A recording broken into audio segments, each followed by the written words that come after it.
ওয়ালাইকুম রহমতুল্লাহ বরকত তামিল কাপিলেন কেতাব মোল্লা আল্লামা ফকি আবিল্লাহ সমরকেন্দ্র রহমতুল্লাহ রাশিয়ার বোখারা অনুবাদক মাওলানা লুৎফর রহমান সাহেব বাংলাদেশ ঢাকা বিশ্ববিদ্যালয় কামিল বিয়ে প্রথম প্রকাশ জানুয়ারি 2010 সাল পৃষ্ঠা নম্বর 47 সুখ বিনষ্টকারী মৃত্যুর আলোচনা হযরত আবু সাঈদ আল খুদরি রাদিয়াল্লাহু আনহু থেকে বর্ণিত তিনি বলেন নবী করিম সাল্লাল্লাহু আলাইহি ওয়াসাল্লাম কিছু লোককে হাসতে দেখে বললেন তোমরা যদি সুখ ও ভোগ বিনাশকারী মৃত্যুর আলোচনা বেশি বেশি করতে তাহলে তা তোমাদেরকে হাসি আনন্দ থেকে বিরত রাখতো।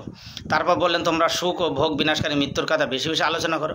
তিনি মিজি নাসি ইবনে মাজা মুসনাদ আহমদ ব্যাখ্যা নবী করিম সাল্লাল্লাহু দেখেন সুখ শান্তি বিনষ্টকারী মৃত্যুর কথা বেশি আলোচনা করতে বলেছেন, মানে রোনাজারি করতে বলেছেন। আর এখন ফানি ভিডিওতে বা কি ভিউ ভাও আর লাইক, ইসলামী ভিডিওতে লাইক ডিসলাইক ভরপুর, লাইক যেরাম ডিসলাইক সেরাম, ওরে বাবা। কিন্তু ফানি ভিডিও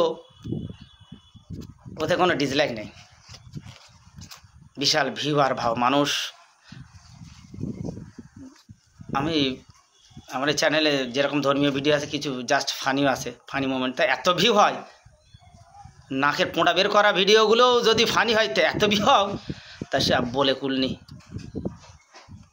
যাই হোক, তো অবশ্যই নবী করিম সাল্লাল্লাহু যে কথাগুলো তবে আলোচনা হয় শোনে জানে মানুষ, আমল করাটা সবচেয়ে বড় জিনিস।